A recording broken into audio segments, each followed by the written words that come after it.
Fala comigo, a corrida da fé. Não, agora fala com fé. A corrida da fé. Hebreus capítulo 12, verso de número 1 e 2, a palavra do Senhor vai dizer assim: portanto nós também, pois que estamos rodeados de tão grande nuvem de testemunhas, deixemos todo o embaraço e o pecado que tão de perto nos rodeia, e corramos com paciência a carreira que nos está proposta, olhando para Jesus, autor e consumador da fé, o qual, pelo gozo que lhe estava proposto, suportou a cruz, tendo desprezado a afronta, e assentou-se à destra do trono de Deus. Só até aí. Sabe, irmãos, quando eu olho para esse texto, ou para o livro de Hebreus, não há um entendimento exato de quem escreveu esse livro. Alguns teólogos atribuem ao apóstolo Paulo, mas outros ficam em dúvida se realmente foi Paulo quem escreveu.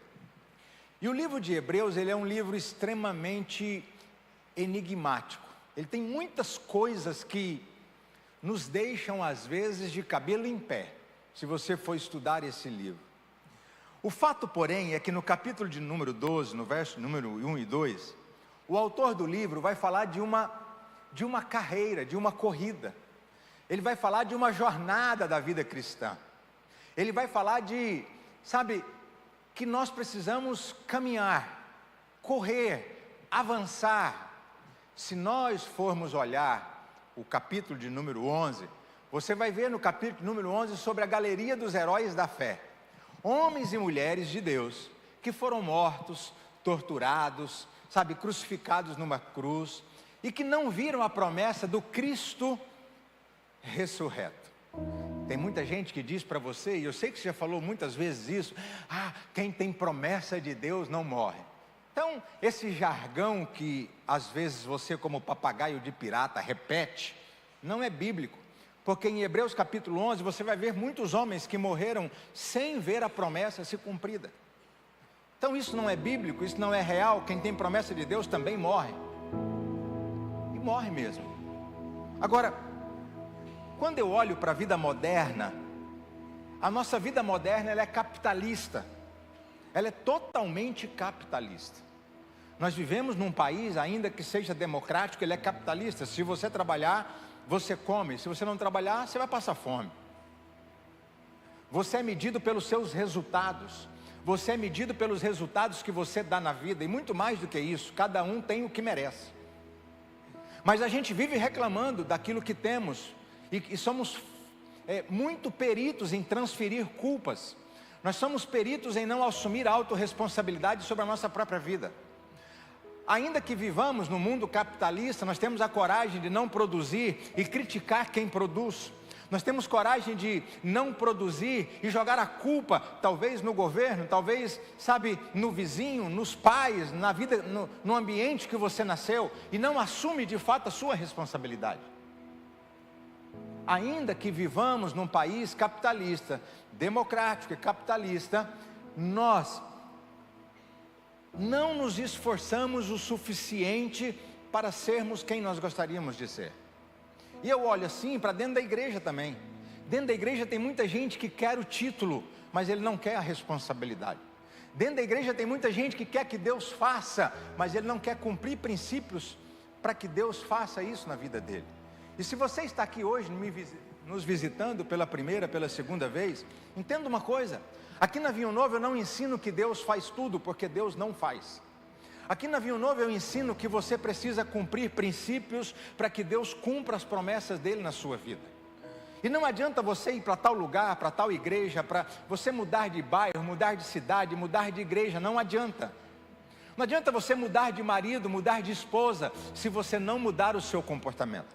Comportamento é tudo, e ele define onde você está e onde você vai chegar. Então você tem exatamente a esposa que merece, e você tem exatamente o marido que você merece, e você tem exatamente o pastor que você merece, e a vida que você merece. Não culpe as pessoas, não culpe o mundo, olhe para você. Olhe para você, olhe para aquilo que você está plantando. Olhe para aquilo que você está tendo hoje como comportamento na sua vida. De fato, o país é capitalista. E esse país, ele sempre nos leva a querer mais. Sempre. O sistema que nós vivemos hoje, ele está sempre lançando algo para alguém ou para pessoas consumistas. Que iPhone que você tem? 14, mas já saiu o 16. Que carro que você tem? Eu tenho um carro flex, mas eu quero comprar um carro elétrico. A propaganda vai dizer para você assim, com esse carro você vai gastar R$39 por mês. E aí você olha para o seu carro e diz, caramba, mas eu gasto R$200 por semana de combustível, vou trocar meu carro. A propaganda, ela é, trabalhada para gerar em você um espírito de consumismo. Eu me lembro quando lançou o iPhone 12 ou 10, não me lembro, a propaganda começava assim. O novo iPhone não mudou nada. Pronto, quando ele fala assim, o novo iPhone não mudou nada, ele desarmou um gatilho na sua mente. Você agora está aberto a ouvir o que tem no próximo iPhone. E aí ele começa, o novo iPhone não mudou nada, ele só mudou a câmera, mudou o jeito de falar, mudou o jeito de gravar, mudou o jeito, mudou isso, mudou aquilo. E no final, vem o fechamento do anúncio da propaganda. iPhone 14, você precisa ter um. Então, o país que nós vivemos, o sistema que nós vivemos, está sempre nos levando a querer mais. Pastor, tem problema nisso? É claro que não.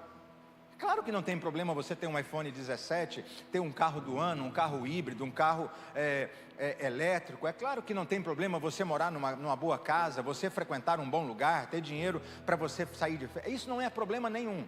O problema é quando nós invertemos isso.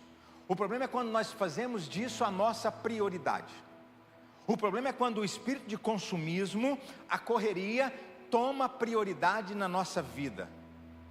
E aí, o autor de Hebreus vai dizer o seguinte: olha, nós estamos rodeados de uma tão grande nuvem de testemunhas. O autor do livro vai dizendo para mim e para você, e dizendo assim, olha, tem muita gente te observando. Fala para o seu irmão, tem muita gente te observando. Diga assim para outra pessoa, tem gente observando o seu comportamento. Vocês estão aí, gente? Tem muita gente observando o seu comportamento, sabe por quê? Porque as pessoas não leem a Bíblia que você lê. As pessoas aí fora, elas não pegam uma Bíblia e elas não lêem a Bíblia, elas não lêem Gênesis, Êxodo, Levítico, Número, Deuteronômio, elas não lêem Mateus, Marcos, elas não lêem. O que elas leem? Elas leem a sua vida, elas leem o seu comportamento, elas leem aquilo que você faz. E sempre que nós nos encontramos com alguém na rua, ou encontramos com alguém na igreja, a pergunta é, e aí meu irmão, como que você está nesse mundo capitalista? E a resposta sempre é a mesma: estou na correria. Sim ou não? Sim ou não? Estou na correria, irmão. E aí, irmão, como é que tá? Cara, estou numa correria louca. E aí, irmão, como é que você está? Irmão, eu estou numa correria louca. E aí, irmão? Nossa, cara, eu estou numa correria doida. Olha, e aí? Nossa, eu estou numa correria. Irmão, por que você não vem na igreja? Nossa, eu estou numa correria. E aí, irmão, por que você não veio? Pastor, eu estou numa correria. Correria. Um iPhone 16 0. Para quem me mostrar na Bíblia onde Jesus correu. Qual texto da Bíblia você vai ler que Jesus estava correndo? Não existe. E é por isso que eu estou oferecendo o meu iPhone, porque eu não oferecia se existisse. Não existe um texto na Bíblia onde Jesus corre.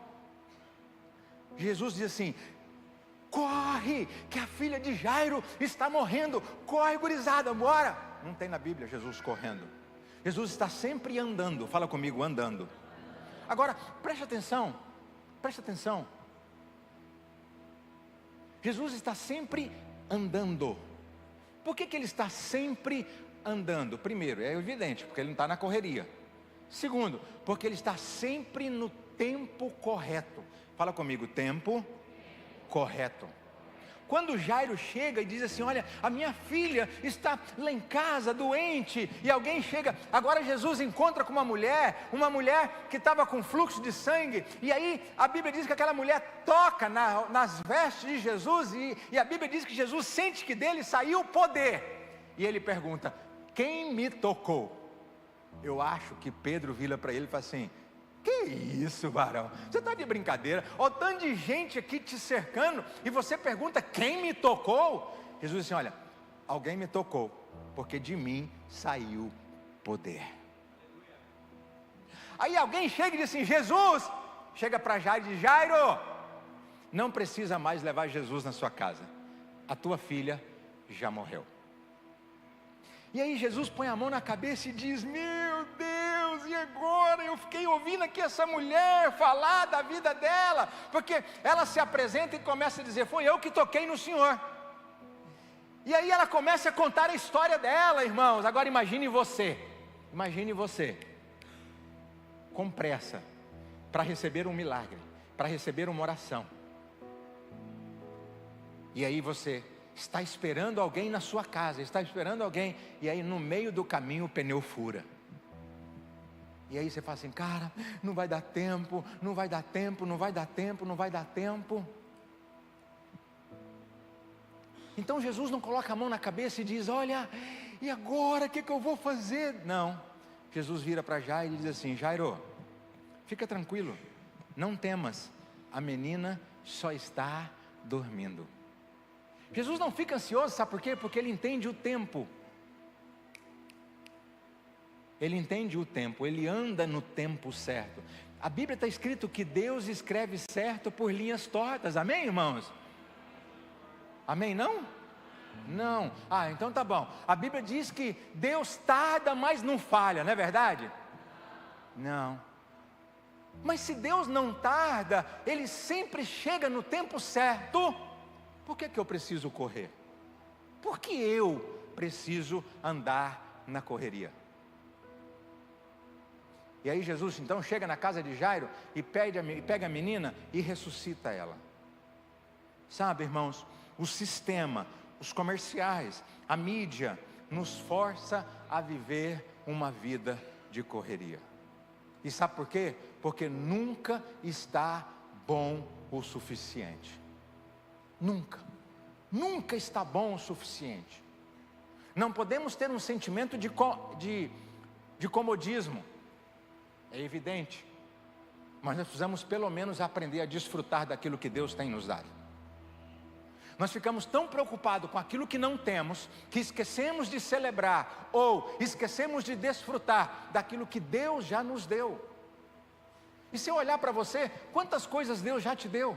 Quantos livramentos Deus já te deu? Quantas portas na sua vida Deus já abriu? Mas não, nós estamos tão preocupados com o futuro que nós nos esquecemos. E eu quero te ensinar uma coisa aqui muito importante nessa noite. A minha introdução vai ser meia hora, porque 20 minutos que eu vou pregar só 5 minutos. Então preste atenção. Qual é a proposta do diabo para mim e para você? Nos fazer correr. Deixar a gente, colocar a gente numa correria. Por quê, irmãos? Porque na correria existe 2 princípios. Ou ele te acelera. O que o diabo quer fazer? Acelerar o seu passo. Porque acelerando o seu passo, ele tira você do tempo de Deus. E olha o que o diabo disse para Jesus. Jesus, eu vou pegar o Senhor e vou colocar o Senhor no topo do pináculo. E aí a Bíblia diz que o diabo coloca Jesus no topo do pináculo. Fala comigo, o diabo. Fala comigo, o diabo coloca Jesus no lugar mais alto. Sabe o que eu aprendo aqui? Que nem sempre quem te coloca lá em cima é Deus. Nem sempre essa porta de prosperidade, quem abriu foi Deus. Nem sempre essa resposta de oração foi Deus. O diabo coloca Jesus lá em cima e diz para ele assim: olha, toda a glória deste mundo eu vou te dar, se você prostrado me adorar. O que o diabo estava querendo fazer na vida de Jesus? Antecipar a glória sem viver um processo. Todo mundo que sobe sem processo vai cair. Todo mundo que sobe sem processo não consegue sucumbir, aliás, não consegue prevalecer diante das lutas, das tempestades, das dificuldades. Sabe por quê? Porque subiu fácil. E quem sobe fácil, cai fácil. Sabe por quê? Porque não construiu um processo. Ou o diabo vai tentar adiantar o processo na sua vida, adiantar a glória na sua vida. Jesus sabia que ele ia ter a glória, era só ele esperar mais um pouquinho e passar pela cruz. Mas sabe o que o diabo quis evitar? As dores, o sofrimento, o processo. Jesus falou assim com ele: comigo não. Agora, sabe qual que é a outra estratégia do diabo? Atrasar você. Quando ele não te adianta, ele tenta te atrasar. E aí, Pedro vira para Jesus e diz assim: ah, Jesus, eu amo tanto o Senhor é meu amigão, eu não vou deixar o Senhor morrer na cruz do Calvário. O Senhor não vai morrer. Aí Jesus olha para Pedro e diz assim: arreda-te de mim, Satanás. Pedro poderia olhar para Jesus e falar assim: que isso, mestre? Está me chamando de diabo? Jesus disse assim: estou. Sai daqui agora. Você não tem parte comigo. Então, ou o diabo, ele adianta o processo na sua vida, ou ele atrasa. Você está aí, diga amém. Você está aí, diga uau. Diga, eu não tinha pensado nisso.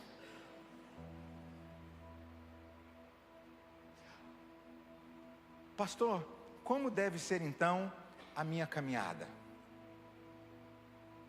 Como deve ser a minha caminhada? E agora eu prego, bem rapidamente. Primeiro, o autor de Hebreus vai escrever para mim e para você assim, ó: deixemos de lado todo o embaraço.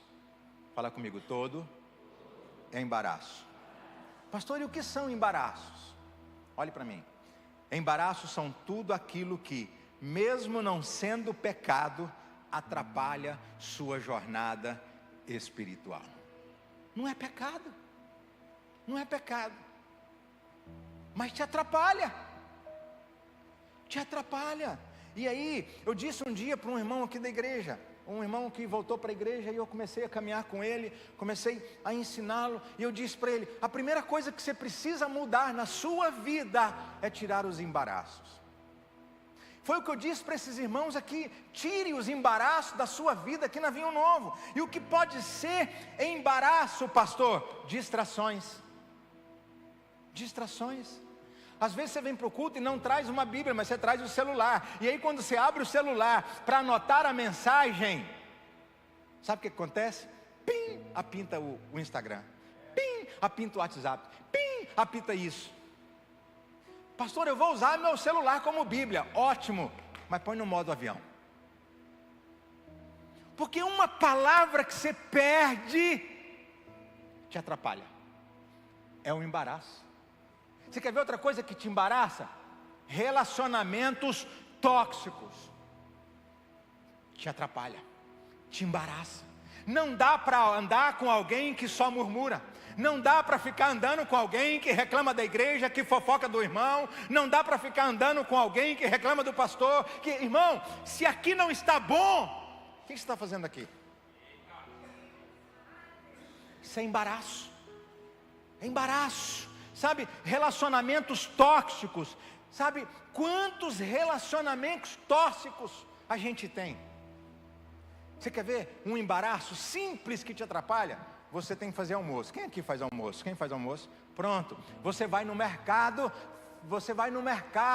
e aí 10 para as 11, comprar carne para o almoço. E na porta do mercado, você encontra um irmão. Aí o irmão fala assim: oi, irmão, graça e paz, tudo bem? E aí você começa, se abraça, e você começa a conversar. É pecado ou não é? Conversar com o irmão na porta do mercado? Não, mas vai te atrasar o almoço. É embaraço para que você cumpra o propósito. Então, eu preciso que você entenda que embaraços desnecessários não necessariamente pode ser um pecado, mas te atrapalha. Excessos, ansiedade. Olha o que a como é que é o nome da Jaqueline? O que a Jaqueline falou aqui? Sabe, embaraço. As emoções dela estavam embaraçando a vida dela para ela viver o que Deus tinha para ela. Irmão, escuta o que eu vou te dizer nessa noite. Não é sobre coisas extraordinárias, eu estou falando de coisas pequenas. Estou falando de embaraços. Tire os embaraços da sua vida. Tire isso que está prendendo os seus pés. Tire isso que está prendendo a sua mão. Tire isso que está prendendo a sua mente. Tire isso que está prendendo, sabe, a sua caminhada. Deixa de lado os embaraços, sabe? E o que é embaraço? É correr com peso extra. Não é proibido, mas é prejudicial. É prejudicial. Nem tudo que é permitido convém para quem tem um propósito eterno. Então, para quem tem que fazer um almoço, ficar conversando com alguém na porta do mercado, é embaraço. Para quem tem um propósito de crescer, de estudar, de passar numa faculdade ou num concurso público, ficar no Instagram é um embaraço. É um embaraço. Para quem quer crescer na vida como empresa, como negócio, ficar ouvindo conselho de gente que não tem nada, é embaraço. Está te atrapalhando. É por isso que você deve se conectar com pessoas que têm o mesmo propósito que você. É por isso que você tem que andar com gente que tem a mesma conexão que você.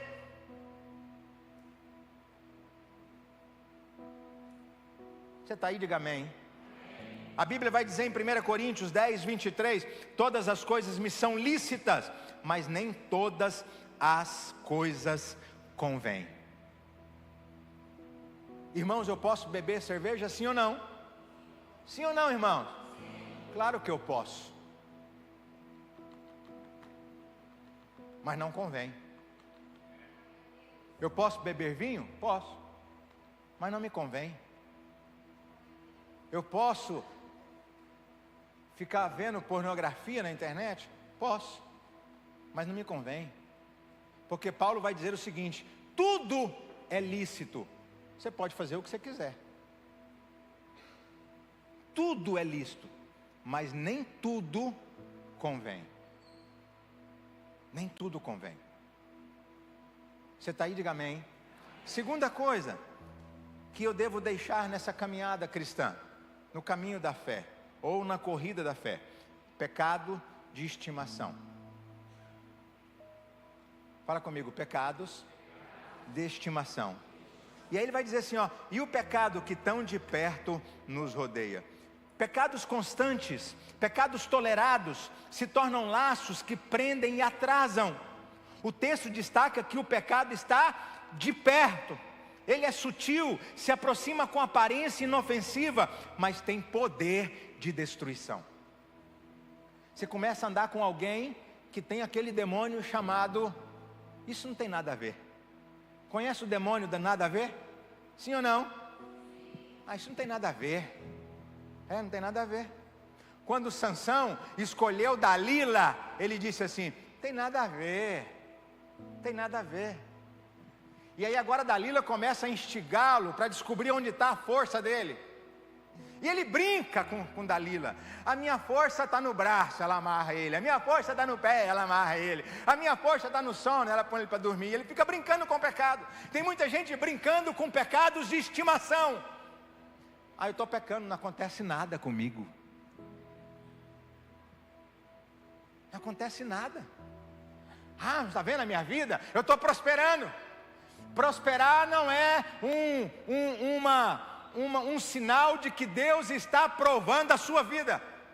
Tem muita gente que não prospera e está vivendo uma vida de Deus. Prosperidade não quer dizer nada. Mas tem muita gente com pecados de estimação. Quando você está sozinho, quem você é?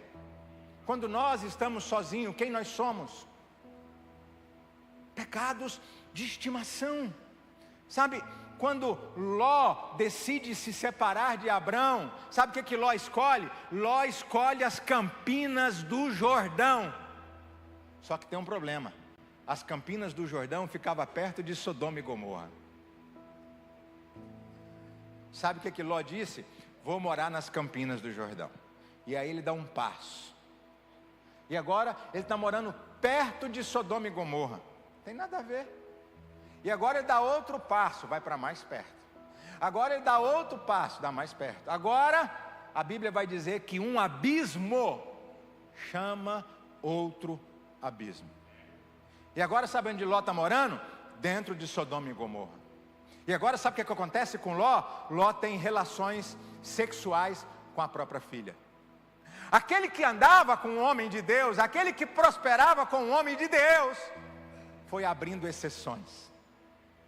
Sansão abriu tantas exceções, que um dia ele disse, a minha força está nos cabelos.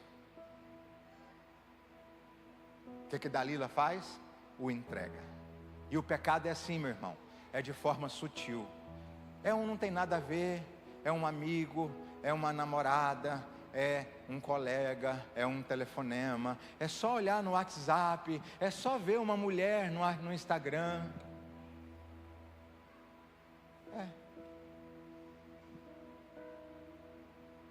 Sabe, irmãos, todos nós erramos, é lógico. Todos nós temos pecado, é evidente. É evidente.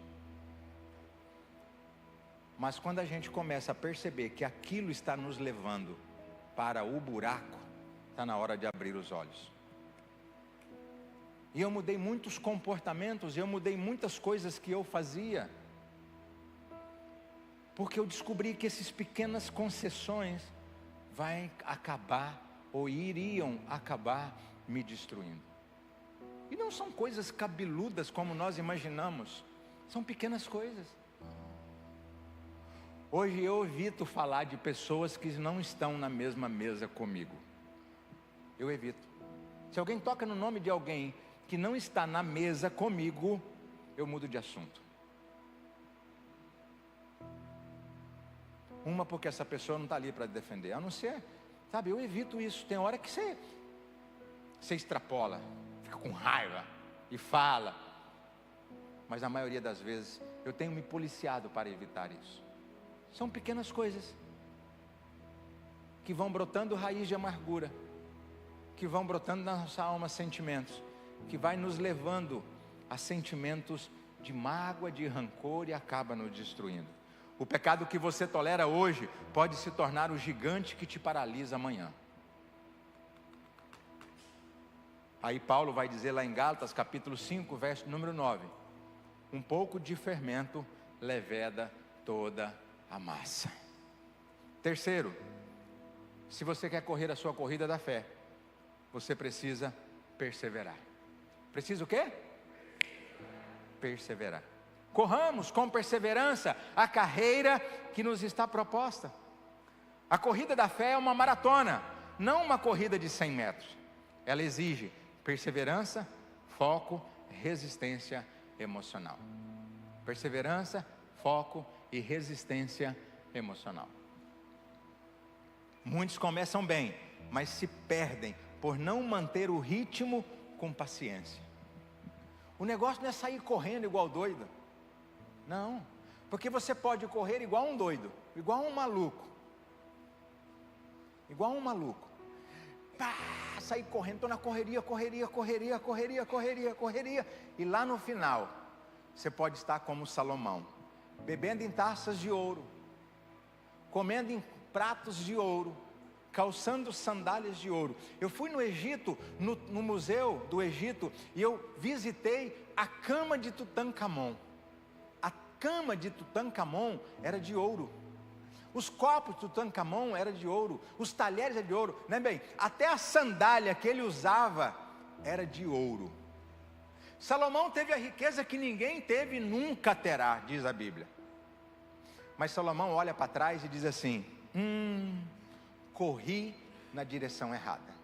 Você já pensou você passar uma vida correndo e lá no final dela você dizer assim: corri atrás do vento. Irmão, o que é correr atrás do vento? É uma loucura, parece, né? Passa um vento e você fala assim: vento. É uma coisa de dar tchau para o avião. Quem já deu tchau para o avião além de mim?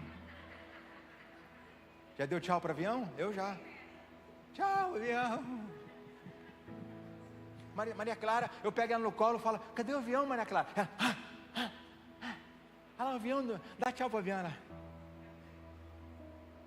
Parece que é algo, sabe, a pergunta é,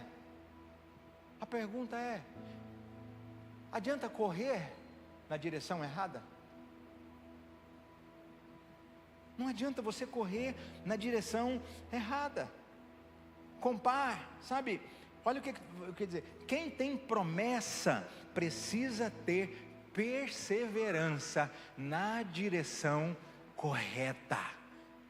Você pode ir até devagar, mas vá na direção correta. E aí, eu estava estudando treinamentos de perfil comportamental para alguns corretores da imobiliária, e eu disse para eles assim: olha, o tubarão ele chega como corretor de imóveis, ele vende um imóvel, vende dois, vende três, ganha 30, 40, 50, 100 mil, 200 mil. Daqui um mês ele está assim: gente, tem dinheiro para me emprestar aí? Por quê? Porque da mesma forma que ele ganha, ele gasta. Ele ganha, ele gasta. Uma hora ele tem dinheiro, outra hora ele não tem. Uma hora ele tem dinheiro, outra hora ele não sabe guardar. Ele não sabe administrar a vida dele financeira. Sabe por quê? Porque ele é tubarão. Ele não aguenta ver uma promoção. Tá barato, mas você precisa? Não. Então ele vai lá e compra. Agora, você pega um lobo que trabalha bem a venda dele. Ele ganha o dinheiro e ele guarda. Ele administra.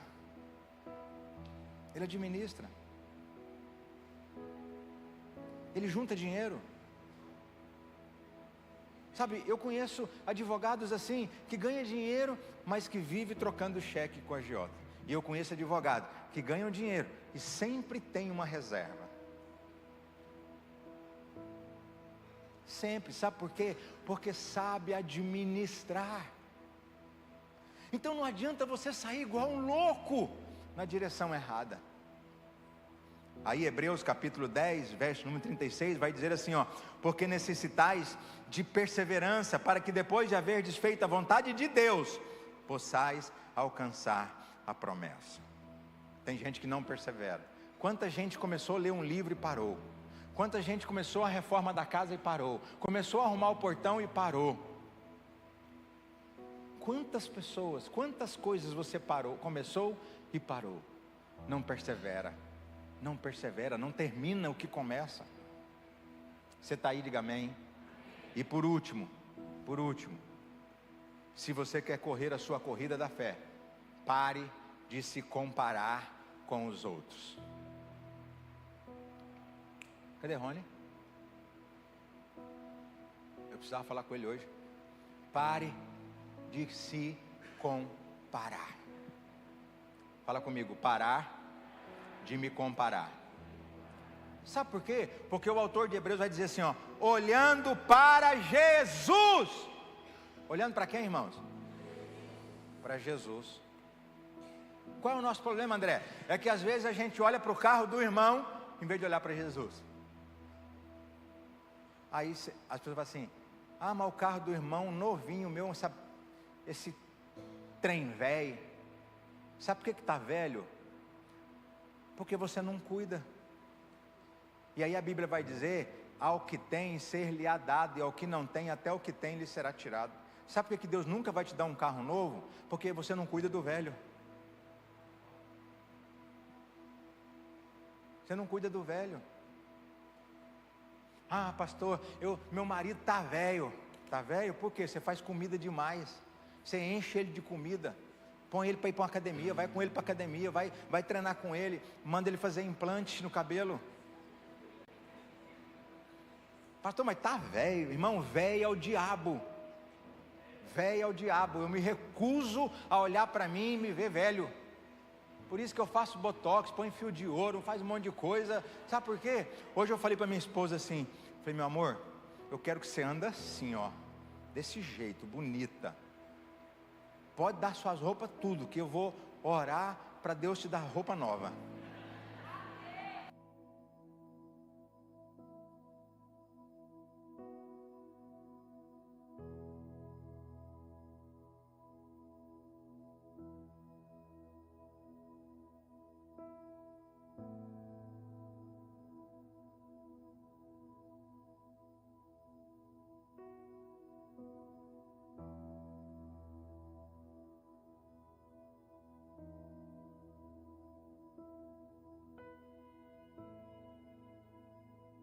Ou orgulho. Igual aquele fariseu lá de Jesus, que ele batia no peito e dizia, eu sou dizimista, eu sou ofertante. Sabe o que ele era? Orgulhoso. Jesus olha para ele e fala assim, esse aí já recebeu o galardão dele. O outro está lá, Senhor, eu sou um pobre, verme, pecador. Não me chama de verme não, porque você não é verme não, mas aquele lá estava com a autoestima lá embaixo, né? Ei, irmão, deixa eu dizer algo para você. Celebra o que Deus já te deu. Ah, não, eu vou dizer novamente. Vira para essa pessoa do seu lado e fala assim, ó, eu vou celebrar pela sua vida. Sabe, tem gente que só reclama da casa, reclama do marido, reclama da esposa, reclama do salário, compara com fulano, compara com ciclano, olha fulano está crescendo, olha fulano está prosperando, e eu não saio dessa vida, eu não saio disso, você não vai sair nunca, sabe por quê? Porque a sua vida é reclamar e você tira os olhos de Jesus. Irmão, olha que a Bíblia vai dizer, se Deus não abrir a porta, homem nenhum abre, se Deus não fechar essa porta, homem nenhum fecha, a porta que Deus abre, o homem não fecha. Aleluia!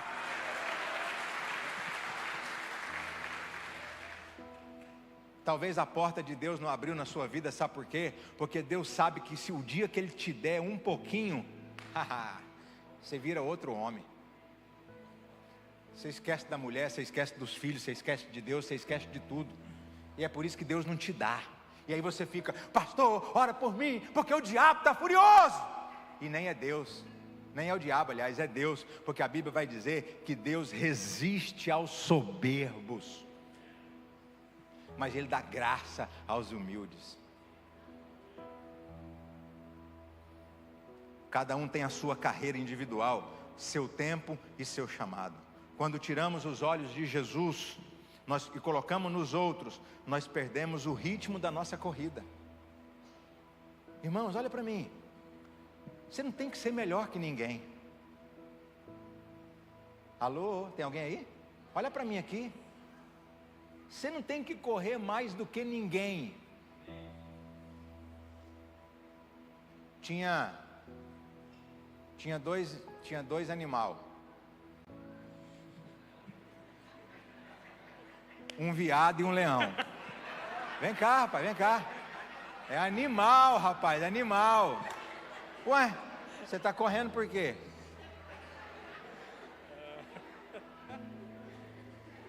Não, vou mudar. Tinha dois animais, um viado e um macaco. Aí, atrás vem o leão, sou eu. E aí, o que acontece? Tanto o viado quanto o macaco olha e fala assim, vamos correr, porque o leão vai comer a gente. Começa a correr devagarzinho, vai. Aí, o viado fala assim, ó. Não, o leão fala assim para ele. O macaco fala para ele assim, ó. Corre que o leão tá vindo. Vai. Vai, continua correndo devagarzinho. Aí o viado para. Fala assim. Vocês estão rindo de quê, irmãos? Ai, meu Deus. Fala assim, macaco, eu não preciso correr do leão. Eu não preciso correr do leão. Eu preciso correr mais do que você. Preciso correr mais que você, ué. De novo. Fala assim, ó. Eu não preciso correr do leão. Eu preciso correr mais do que você. Não preciso correr do leão, só preciso correr mais do que você. Pronto. Você entendeu ou não? Sim ou não? Obrigado, viado.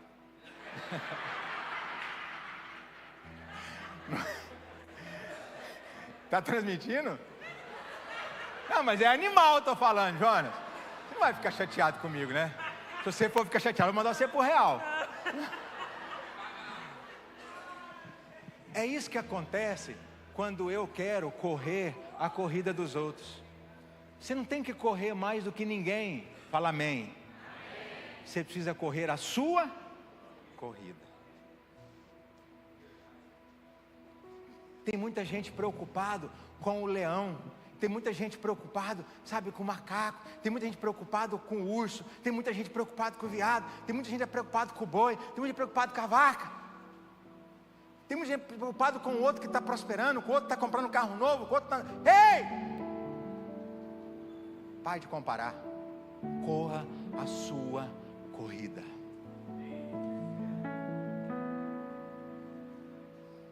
O salmista vai dizer: não fique indignado pelo ímpio ou por aqueles que prosperam no seu caminho. Não fique. E eu encerro, meu irmão, nessa noite dizendo para você o seguinte: que corrida você está correndo? Que corrida você está correndo? A sua ou dos outros? Porque se você correr a sua corrida, presta atenção, já vou encerrar. Se você correr a sua corrida, você sempre vai chegar em primeiro. Você sempre será mais do que vencedor. Sempre o número 1 do pódio vai ser você. Mas é necessário que você corra a sua corrida, deixando de lado os embaraços, o pecado, correndo com perseverança e olhando para Cristo, que é o autor e o consumador da nossa fé. Será que você pode dar um aplauso ao Senhor por isso? Fique de pé, eu quero orar por você.